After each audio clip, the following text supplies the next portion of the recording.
Hello students. तो अभी जो टॉपिक हम पढ़ रहे हैं वो है हीमल सिस्टम ऑफ एकाइनोडर्म्स। अब हीमल सिस्टम ऑफ एकाइनोडर्म्स क्या चीज़ है, चलिए मैं आपको क्विक रिकैप देती हूँ। हमने पढ़ा था ना कि एक आपके पास रिंग कैनाल है, रिंग कैनाल से रेडियल कैनाल्स इमर्ज हुई हैं, ठीक है, और फिर उससे lateral canals and then tube feet, वो सब पढ़ा था ना। तो आपने देखा था कि एक ऊपर आपके पास हीमल रिंग मौजूद थी और एक आपके पास नीचे इसी रिंग कैनाल से हीमल ओरल हीमल रिंग मौजूद थी आपके पास एक, और एक आपके पास एब ओरल हीमल रिंग मौजूद थी। तो ऊपर जो थी वो थी एब ओरल हीमल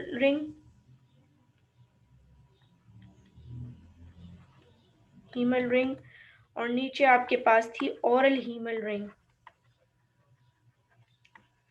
और फिर ये जो ओरल हीमल रिंग थी, इसके जो फर्दर केनाल्स निकले थे वो बिल्कुल रेडियल केनाल्स के साथ ही अलाइन थे। ठीक है, इस तरह का इसका स्ट्रक्चर था। वो डायग्राम फिर आप देख ले दोबारा से, आपको याद आ जाएगा। तो बेसिकली हीमल सिस्टम क्या है? That are strands of tissues near ring canal. Hemal system क्या चीज है? Strand of tissues near ring canal.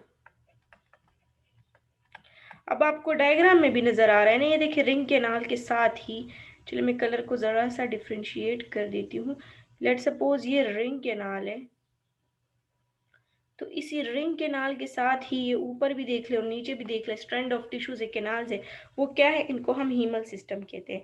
Hemal system जो है that is derived from coelom. कहते हैं कि हीमल सिस्टम जो है ना, ये डिराइव्ड हुआ है सीलोम से, जो बॉडी कैविटी होती है। ठीक है, it is derived from basically from coelom.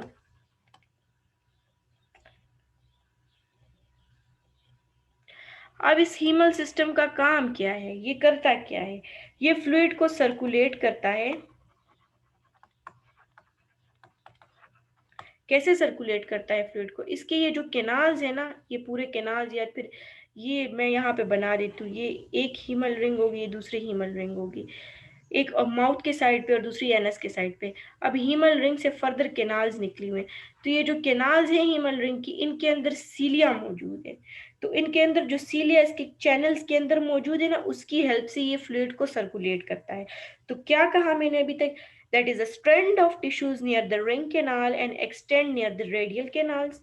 एक बात ये मैंने की, उसके बाद मैंने क्या कहा कि haemal system is derived from coelom. ये बात की मैंने। इसके बाद मैंने क्या कहा कि सर्कुलेट करता है फ्लूइड को। कैसे? It circulates fluid with the help of सीलिया present in its channels. ये हो गया। अब हीमल सिस्टम के फंक्शंस क्या क्या हैं वो पढ़ते हैं। ठीक है, फंक्शंस तो इसके काफ़ी अभी स्टिल अननोन है, कुछ फंक्शंस इसके डिराइव होंगे टाइम टू टाइम, लेकिन ज़्यादा डिटेल्ड फंक्शंस का इसका नहीं पता। लेकिन एक फंक्शन ये है कि ये न्यूट्रंस की डिस्ट्रीब्यूशन में हेल्प देता है। न्यूट्रिएंट्स कहाँ से आते हैं? जो फूड खाते हैं यही काइनोडर्म्स, उससे न्यूट्रिएंट्स लेते हैं, वही डाइजेस्टेड फूड से जो न्यूट्रिएंट्स एब्जॉर्ब हो जाते हैं, उनकी डिस्ट्रीब्यूशन में हीमल सिस्टम हेल्प देता है। जैसे कि ब्लड न्यूट्रिएंट्स की डिस्ट्रीब्यूशन में हेल्प देता है ब्लड वास्कुलर सिस्टम, इसी तरह इनका ये हीमल सिस्टम भी न्यूट्रिएंट्स की डिस्ट्रीब्यूशन करता है। मतलब पूरी बॉडी को इवनली न्यूट्रिएंट्स मिल जाते हैं with the help of haemal system. दूसरा इसका क्या फंक्शन है कि ये लार्ज मॉलिक्यूल्स की ट्रांसपोर्ट करता है। जितने भी बड़े मैक्रो मॉलिक्यूल्स होते हैं ना, उनकी ट्रांसपोर्ट में भी हीमल सिस्टम हेल्प देता है। ठीक है, इसके अलावा हार्मोन्स की ट्रांसपोर्ट में, हार्मोन्स क्या है? केमिकल मैसेंजर्स हैं। थोड़ा सा ब्रीफ ओवरव्यू दे देती हूँ कि आपकी बॉडी में दो कम्युनिकेशन सिस्टम्स है। एक होता है नर्वस सिस्टम, दूसरा होता है केमिकल कोऑर्डिनेशन। एक होती है नर्वस कोऑर्डिनेशन, दूसरी केमिकल कोऑर्डिनेशन। तो जो बॉडी में वेरियस फंक्शंस परफॉर्म हो रहे होते हैं, एक जगह से दूसरी जगह बॉडी आपस में कम्युनिकेट कर रही होती है, और सारी with the help of these hormones होता है, या फिर वो नर्व सेल्स की वजह से होता है, नर्वस सिस्टम की वजह से होता है। तो हार्मोन्स आर क्या? These are basically chemical messengers. ठीक है, तो हार्मोन्स की ट्रांसपोर्ट में हेल्प देता है। इसके अलावा सिलीमोसाइड्स, मैंने प्रीवियस लेक्चर में बताया भी था कि सिलीमोसाइड्स क्या चीज है।